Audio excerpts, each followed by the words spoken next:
Hello friends, good morning. I am Komal Solanki. Today I am going to translate chapter 3, Mohan and his Veena.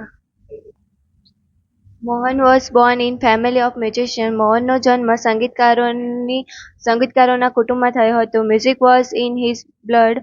અ, અ, સંગીત તેમના લોહીમાં હતું. He grew up with musicians. તે સંગીતકારોની વચ્ચે ઉછર્યો. Like his father and other family members, he was intently trained in vocal music and then he tried his hand and at the violin. તેના પિતા અને બીજા કુટુંબના સભ્યોની જેમ શરૂઆતમાં તેને ગાયનની તાલીમ અને પછી તેને વાયોલિન શીખવાડવાનો પ્રયત્ન કરવામાં આવ્યો. When he was about 10, he started liking sitar. જ્યારે તે 10 વર્ષનો હતો તેને સિતાર ગમવા લાગી. He was also trained in it and played it for about 3 years.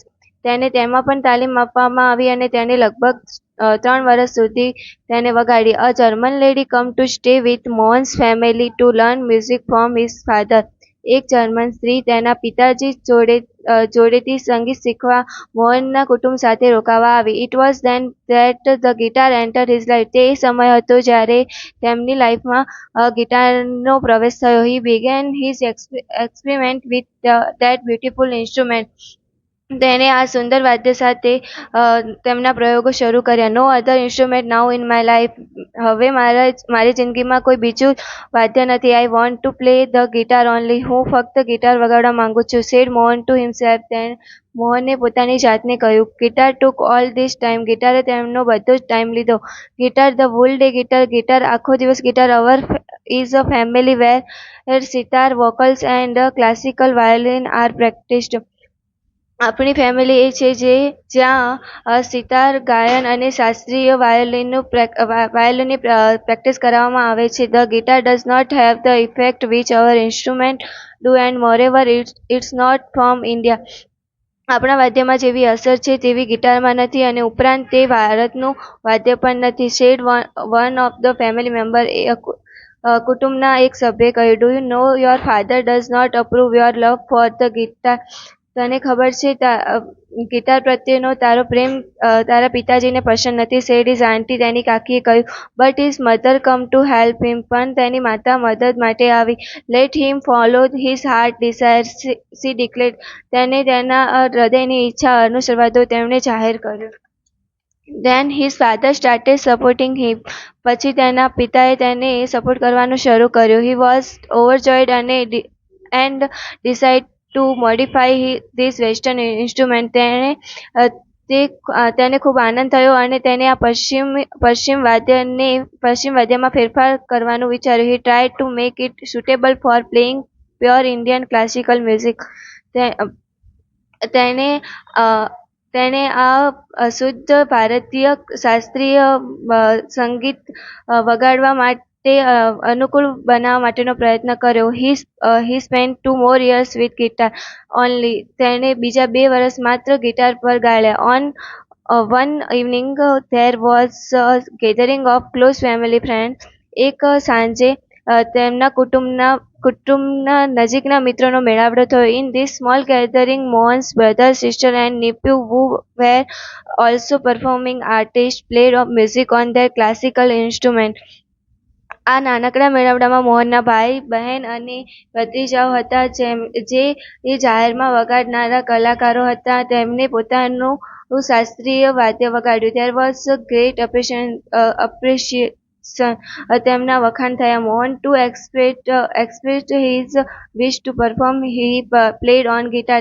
મોહનને પણ વગાડવાની ઈચ્છા વ્યક્ત કરી. તેમણે ગિટાર વગાડી. After his performance, a relative said, "You need to work very hard with the new instrument." તેમની રજૂઆત પછી એક સંબંધી કહ્યું, તારે આ નવા વાદ્ય સાથે વધારે મહેનતની જરૂર છે. One of the relatives said, if it were sitar, you would have been in competition with your brother and sister. You have already spent 2 years on it, but still the instrument needs more. પછી એક સંબંધી કહ્યું, જો તે સિતાર વગાડ્યો હોત તો તું તારા ભાઈ અને બહેનની સાથે સ્પર્ધામાં હોત.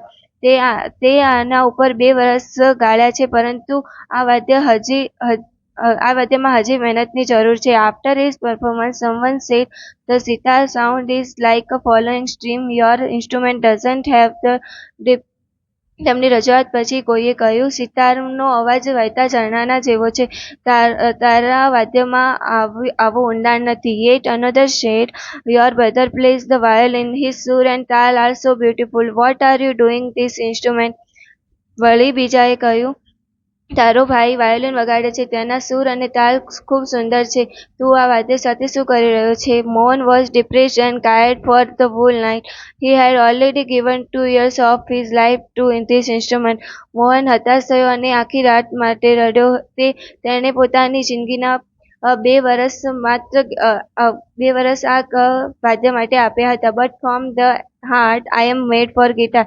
પણ તેના હૃદયથી હું ગિટાર માટે બન્યો છું. There is no instrument for me but the guitar. મારી માટે ગિટાર જેવું બીજું કોઈ વાદ્ય નથી. He thought. તેમણે વિચાર્યું, this instrument will become my face to the world. I am sure I am going to make it big, very big. He was determined. મને ખાતરી છે કે આ વાદ્ય મને એક વિશ્વમાં ખ્યાતિ અપાવશે. મને ખાતરી છે કે હું ખૂબ સફળ થઈશ. તેમણે નક્કી કર્યું. This experience took place when Mohan was only 16 years old. આ અનુભવ બન્યો ત્યારે મોહન માત્ર 16 વર્ષનો હતો. It was the turning point of his life.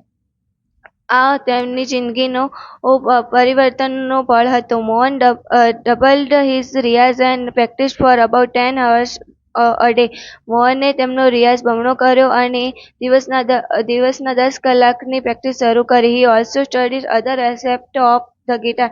તેમણે ગિટારના બીજા ભાગોનો પણ અભ્યાસ કર્યો. He decided to incorporate the specialty, technique and sound of every instrument into the guitar. તેમણે વાદ્યની વિશેષતા, નિર્માણ કરવાની રીત અને ધ્વનિને ગિટારમાં એકરૂપ કરવાનો નિર્ણય લીધો. He wanted to invent something which gave the sound and tone of the western guitar but could be played like an Indian veena. તે એવા વાદ્યનું નિર્માણ કરવા માંગતા હતા જેનો સૂર અને ધ્વનિ પશ્ચિમ ગિટાર જેવો હોય પરંતુ તેને ભારતીય વીણાની જેમ વગાડી શકાય. Not only the sound that my instrument produces is important, but it must also express my vision. મારા વાદ્યનો માત્ર ધ્વનિ જ મહત્વનો નથી પરંતુ તેના માટેની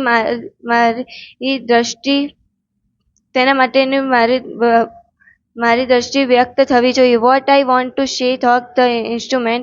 હું આ વાદ્ય દ્વારા શું કહેવા માંગુ છું? He said to himself. તેણે પોતાની જાતને કહ્યું. And finally, with untiring efforts and understanding of rags, he created the wonderful Mohan Veena. અને અથાગ મહેનત અને રાગ્સની સમજણથી તેમણે એક સુંદર મોહન વીણાનું સર્જન કર્યું. Today world knows Mohan as the Pandit વિશ્વ Mohan Bhatt, winner of Grammy Award. આજે વિશ્વ મોહનને ગ્રેમી એવોર્ડ વિજેતા પંડિત વિશ્વ મોહન ભટ્ટના તરીકે ઓળખે છે. I just followed my heart passion and here I am, said Mohan at the award ceremony in 1993. મેં ફક્ત મારી હૃદયની ઉત્કટ ઈચ્છાને અનુસરી અને આજે હું અહીં છું. આ 1993માં ઇનામ વિતરણ સમારંભમાં મોહને કહ્યું.